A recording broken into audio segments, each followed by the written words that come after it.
SP साहब साधारण सा कुर्ता पहनते हैं, नीचे लुंगी बांधते हैं और अपने चेहरे पे मास्क लगाते हैं।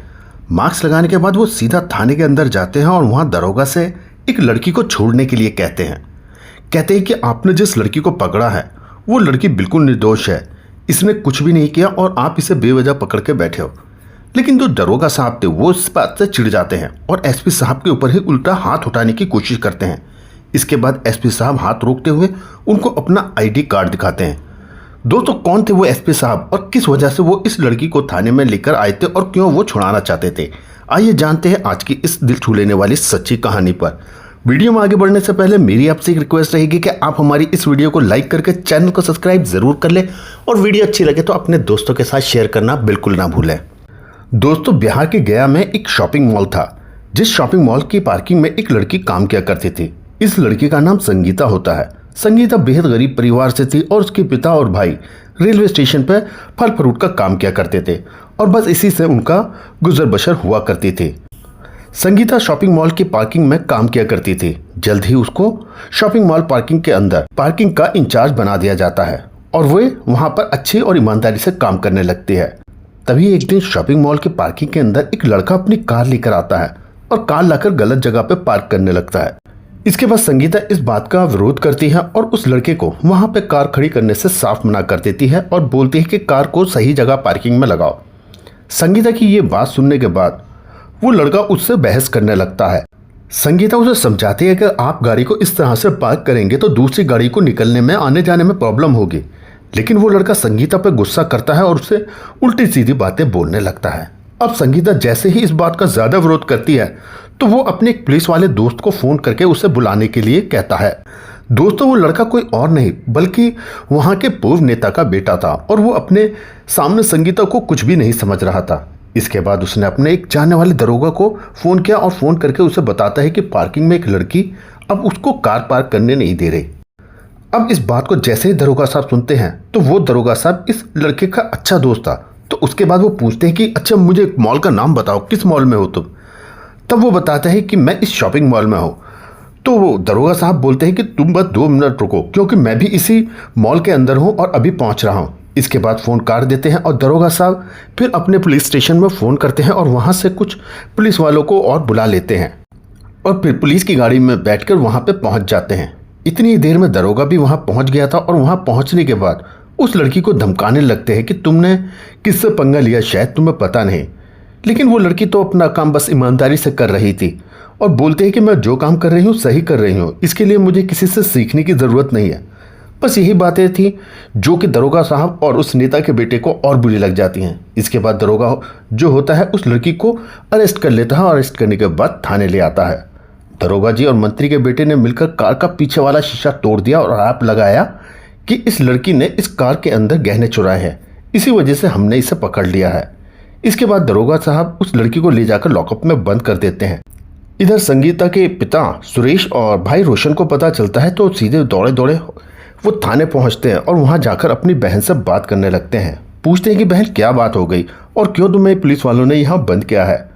इसके बाद बहन उन्हें सारी बात बताती है कि कैसे मंत्री का बेटा कार को गलत तरीके से पार्क कर रहा था और उसके बाद जब उसने इसे मना किया तो इस पुलिस वाले को बुला लिया और इन्होंने भी मुझसे बहस करी और इसके बाद ये मुझे अरेस्ट करके यहाँ पर लेकर आ गए। मैं तो अपना काम बहुत ईमानदारी से कर रहे थे और इन्होंने मुझ पे गहने चोरी का झूठा इल्ज़ाम लगाया है। इसके बाद वो लोग कहते हैं कि साहब हमारी बहन चोर नहीं है, वो तो अपना काम ईमानदारी से कर रहे थे, आप लोगों को ज़रूर कोई गलतफहमी हुई है। इसके बाद जो दरोगा साहब होते हैं वो उल्टा धमकाने लगते हैं और बोलते हैं चला जाए यहाँ से वरना तुझे भी बहन के साथ उठा के बंद कर देंगे। लेकिन संगीता ने अपने भाई से बोल दिया था कि अगर भाई आज तुम मुझे यहाँ से नहीं निकाल पाए तो दोबारा मुझे लेने कभी मत आना। अब इसके बाद संगीता का भाई और पिता एक वकील के पास जाते हैं और बेटी की ज़मानत के लिए बात करते हैं। लेकिन वो भी संगीता की ज़मानत कराने से मना कर देता है क्योंकि उसको भी डर था कि ये बड़े नेता का बेटा है और उनके लिए ज़्यादा कुछ प्रॉब्लम क्रिएट कर सकता है। अब ये सुनने के बाद संगीता का पिता और भाई वो दोनों बहुत ज़्यादा परेशान हो जाते हैं और अब जगह जगह चक्कर काटने लगते हैं। लेकिन कहीं से भी उनकी कोई सुनवाई ना कोई सहायता होती। इसके बाद संगीता के भाई को याद आता है कि उन्होंने एक सोशल मीडिया पे एक वीडियो देखी थी, जिस वीडियो के अंदर एक एसपी सिटी साहब थे और वो बोल रहे थे कि अगर कभी भी किसी को कोई प्रॉब्लम होती है और कोई उनकी हेल्प नहीं कर रहा तो मेरे दिए हुए नंबर पे आप डायरेक्ट मुझसे बात कर सकते हैं किसी भी समय, मैं आपकी हेल्प ज़रूर करूँगा। जैसे ही ये बातें रोशन के दिमाग में आती हैं तो वो जल्दी से उस वीडियो को ढूंढने लगता है। क्योंकि वीडियो पुरानी थी तो इसे ढूंढने में थोड़ा टाइम लगता है। वो सोशल मीडिया की हिस्ट्री साइट पर जाता है, लेकिन लगभग 2 घंटे की मेहनत के बाद फाइनली वो इस वीडियो को ढूंढ लेता है। और जैसे ही उसे प्ले करता है तो उसके अंदर से फिर वो नंबर लेता है और कहता है कि पापा मुझे वो नंबर मिल गया है, ये एसपी साहब है और ये हमारी मदद ज़रूर करेंगे। लेकिन पिताजी बोलते हैं कि जब किसी ने भी हमारी मदद नहीं करी तो ये एसपी साहब हमारी मदद क्यों करेंगे। लेकिन बेटे की ज़िद करने के बाद पापा भी हामी भर देते हैं कि ठीक है बेटा, एक बार इनसे भी बात करके देख लो। यहाँ तो वकील ने भी और दूसरे लोगों ने भी सब ने मना कर दिया। लेकिन संगीता का भाई फ़ोन करना ही सही समझता है और इसके बाद वो उनको फ़ोन मिलाता है। जैसे ही कोई फ़ोन उठाता है तो वो बोलता है कि एसपी साहब का नंबर है। उधर से आवाज़ आती है कि हाँ आप कौन बोल रहे हो। इतना कहते के साथ ही जो संगीता का भाई था वो फूट फूट के रोने लगता है। इसके बाद एसपी साहब होते हैं, वो उसको थोड़ा धैर्य देते हैं और कहते हैं कि अरे भाई, अगर तुम इतना रोगे तो मैं समझ नहीं पाऊंगा कि तुम्हारे साथ क्या प्रॉब्लम है और तुम किस वजह से मुझे फ़ोन कर रहे हो। उसके थोड़ी देर के बाद रोशन शांत हो जाता है और शांत होने के बाद अपनी बात सिटी एसपी साहब को बताने लगता है और कहता है कि साहब मेरी बहन इस शॉपिंग मॉल की पार्किंग में जॉब करती है और कि साहब यहाँ के दरोगा ने हमारी बहन को पकड़ लिया है। वो मॉल की पार्किंग में काम किया करते थे और वो यहाँ पर व्यक्ति शराब पीकर आया था और गलत तरीके से गाड़ी पार्क कर रहा था। इसी बात को लेकर कहासुनी हो गए और उसने मेरी बहन को पुलिस से पकड़वा दिया। इसके बाद जो एसपी साहब होते हैं वो पूछते हैं कि किस लड़के से उसकी बहस हुई थी। तो वो बताता है कि वो कोई मंत्री का बेटा था और उस दरोगा का बहुत अच्छा दोस्त है। ये बात सुनने के बाद एसपी साहब कहते हैं कि तुम बिल्कुल भी चिंता मत करो, फिलहाल तुम कहाँ हो सिर्फ मुझे इतना बताओ। तो वो बोलते हैं कि थाने के बाहर हैं। एसपी साहब कहते हैं कि एक काम करो, तुम थाने के बाहर ही रहो, मैं थोड़ी देर में वहाँ पहुँच रहा हूँ। इसके बाद जो संगीता का भाई रोशन है वो कहता है कि साहब जल्दी आना, अगर आज नहीं आ पाए तो मेरी बहन ने कह दिया है कि वो फिर कभी तुम हमसे बात नहीं करेगी और कहीं चली जाएगी। इसके बाद एसपी साहब कहते हैं कि कोई बात नहीं, अभी करीब 7 बजे हैं और मैं 8 बजे तक तुम्हारे पास पहुंच जाऊंगा। इसके बाद एसपी साहब उस थाने के इंचार्ज को फ़ोन करते हैं और उनको अपने पास में बुलाते हैं। थाने के इंचार्ज को सारी बात बताते हैं।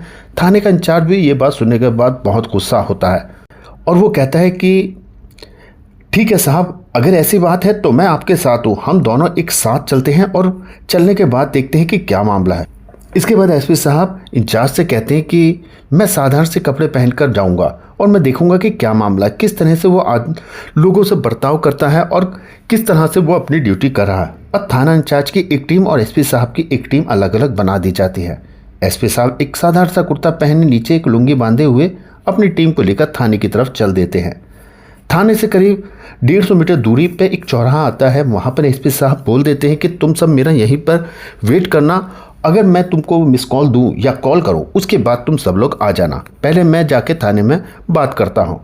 ऐसा कहकर एसपी साहब साधारण से कपड़ों को पहनकर चेहरे पर मास्क लगाकर सीधे थाने की तरफ चल देते हैं। अब थाने में जैसे ही पहुंचते हैं तो उस लड़की के पिता और भाई मिल जाते हैं। वहाँ पर जाने के बाद वो उस लड़की का नाम पूछते हैं, उनसे पूछते हैं कि क्या क्या हुआ था। सारी जानकारी लेने के बाद वो संगीता के भाई और पिता को साहस देते हैं, कहते हैं कि तुम्हें बिल्कुल भी परेशान होने की ज़रूरत नहीं है, रोने की ज़रूरत नहीं है, सब कुछ हल हो जाएगा, मैं आ गया हूँ। अब एसपी साहब उनका धैर्य बनाते हैं और कहते हैं कि तुम चिंता मत करो, मैं आ गया हूँ, अब सब कुछ ठीक हो जाएगा। ऐसा कहकर वह उनसे वहीं बैठने के लिए बोलते हैं और सीधा थाने के अंदर चले जाते हैं। अब जैसे ही वो थाने के अंदर घुसते हैं तो एक हवलदार उनको रोकता है और कहता है कि कहाँ जा रहे हो। तो उसके बाद वो बोलते हैं कि लड़की को अभी अभी जिसको आपने अरेस्ट किया है मैं उसका चाचा हूँ, मैं दरोगा साहब से बात करने आया हूँ। इसके बाद हवलदार उन्हें अंदर जाने देता है। एसपी साहब दरोगा साहब के केबिन में जाते हैं और जाकर उनसे रिक्वेस्ट करने लगते हैं कि साहब आपने जिस लड़की को पकड़ा है वो तो बिल्कुल निर्दोष है, उसने कुछ भी ऐसा नहीं किया, मैं अच्छी तरह से उसे जानता हूँ। अब इस बात को सुनकर दरोगा साहब पूछने लगते हैं कि तुम हो कौन। तो उस पर वो बताते हैं कि मैं उस लड़की का चाचा हूँ और इसी वजह से मैं उसे छुड़ाने के लिए आया हूँ। वो पूछते हैं कि तुम काम क्या करते हो। तो वो बताते हैं कि मैं भी सब्जियों का ठेला लगाता हूँ रेलवे स्टेशन पर। इतना सुनने के बाद वो हंसने लगते हैं और बोलते हैं कि अब तुम जैसे लोगों से हमें सीखना पड़ेगा कि कौन बेगुनाह है और किसने गुनाह किया है, अपना काम करो। उसके बाद जो एसपी साहब है फिलहाल साधारण से व्यक्ति के वेश में थे तो कहने लगते हैं कि साहब ऐसा कुछ नहीं है, अगर इस लड़की ने गुनाह किया भी है तो आपने इसके साथ अच्छा नहीं किया। अगर किसी लड़की पे कोई मामला बनता है तो उसको रात के समय हवालात में नहीं रख सकते, रात के समय आप केवल उससे पूछताछ करते हैं, उसकी तलाशी ले सकते हैं, लेकिन इस तरह से हवालात के अंदर कैद करना सही नहीं है। अब ये बात सुनने के बाद दरोगा साहब थोड़ा गुस्सा हो जाते हैं और कहने लगते हैं कि तुझे ज़्यादा कानून आता है, तुझे अच्छी तरीके से कानून सिखाना पड़ेगा। इसके बाद एसपी साहब कहते हैं कि कानून जानने के लिए कौन सी किताब बड़ी बात है, ये तो सभी लोग जानते हैं कि एक महिला को सिर्फ महिला कांस्टेबल ही गिरफ्तार कर सकती है और उसको रात के समय लॉकअप में नहीं रखा जा सकता। आप लोग इसे कैसे पकड़ के लाए? अब इस बात पे जो दरोगा है वो कहने लगा, अरे भाई, इसने बहुत बड़े आदमी से पंगा लिया है, इसको हम नहीं छोड़ सकते। अगर तुम चाहते हो तो इसको छोड़ दे, तो ये आप लोगों के दिमाग की गलतफहमी है और चलो जाओ यहाँ से, और अगर ज़्यादा बोला तो तुम्हें भी उठा कर बंद कर दूंगा। उसके बाद एसपी साहब कहते कि ऐसे कैसे आप केस दर्ज कर दोगे? मैंने जब कोई गुनाह ही नहीं किया तो आप मुझे कैसे अंदर कर दोगे? तो दरोगा कहता है कि गुनाह तो मैं अपने आप करवा देता हूँ, उसके बाद सबूत और गवाह भी तैयार कर देता हूँ। अगर तुमने ज़्यादा ज़बान चलाई तो तुम्हें भी अंदर बंद कर दूंगा। तब एसपी साहब दरोगा से कहते हैं कि आप ऐसा नहीं कर सकते, आप कानून के रक्षक हैं और आप लोगों को यहाँ पर हमारी सेवा के लिए बिठाया गया है। सरकार आपको इस चीज़ की तनख्वाह देती है कि आप हम सब जैसे आम लोगों की प्रॉब्लम, जो भी समस्याएं होती हैं, उनको सुलझाएं, अपना काम ईमानदारी से करें।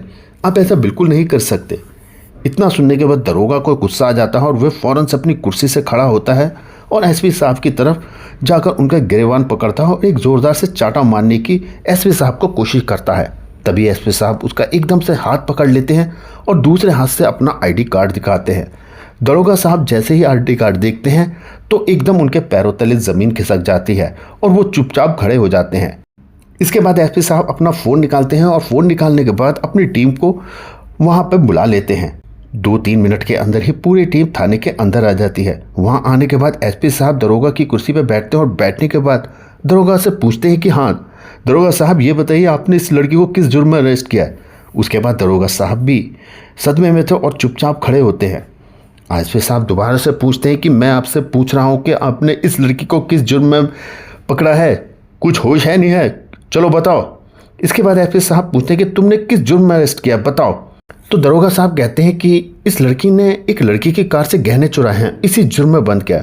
तो इसके बाद कहते हैं कि तुम ये बताओ कि तुमने ड्यूटी करते हुए कितना टाइम हो गया? दरोगा साहब कहते हैं यही करीब 10 साल हो गए साहब। तो उसके बाद एसपी साहब कहते हैं कि ये बताओ तुम्हें 10-12 साल ड्यूटी करते हो गए और तुम्हें ये भी नहीं पता कि एक महिला को अरेस्ट करने के लिए एक महिला कांस्टेबल चाहिए, और रात के समय महिला को अरेस्ट करके लॉकअप में रखना बिल्कुल भी सही नहीं है, ये तो कानून के खिलाफ है। उसके बाद एसपी साहब कहते हैं कि मुझे कंप्लेंट रजिस्टर दिखाओ। कंप्लेंट रजिस्टर आने के बाद देखते हैं तो उसके अंदर कोई भी एंट्री नहीं होती। वो बोलते हैं कि इस लड़की को तुमने अरेस्ट करके लॉकअप में रखा है, लेकिन कंप्लेंट रजिस्टर में तो इसका नाम कहीं भी नहीं है। फिर एसपी साहब पूछते हैं जल्दी से बताओ आपने इसे किस बेस पर अरेस्ट किया है? उसके बाद दरोगा साहब कहते हैं कि पूर्व मंत्री का बेटा था, उसने गाड़ी से गहने चोरी हो गए थे, उसने हमें फ़ोन करके सूचना दी। सूचना मिलने के बाद हम लोग इसे अरेस्ट करके यहाँ ले आए। अब इसके बाद एसपी साहब उसे कानून याद दिलाते हैं और कहते हैं कि क्या तुम्हें पता नहीं कि कोई भी मौखिक कंप्लेंट पर हम कुछ नहीं कर सकते जब तक हमें लिखित कंप्लेंट ना मिले, और ऊपर से तुमने अभी तक रजिस्टर में भी ये कंप्लेंट दर्ज नहीं किया। इसके बाद एसपी साहब उससे कहते हैं कि सबसे पहले लड़की को छोड़ो और उसे जाने दो।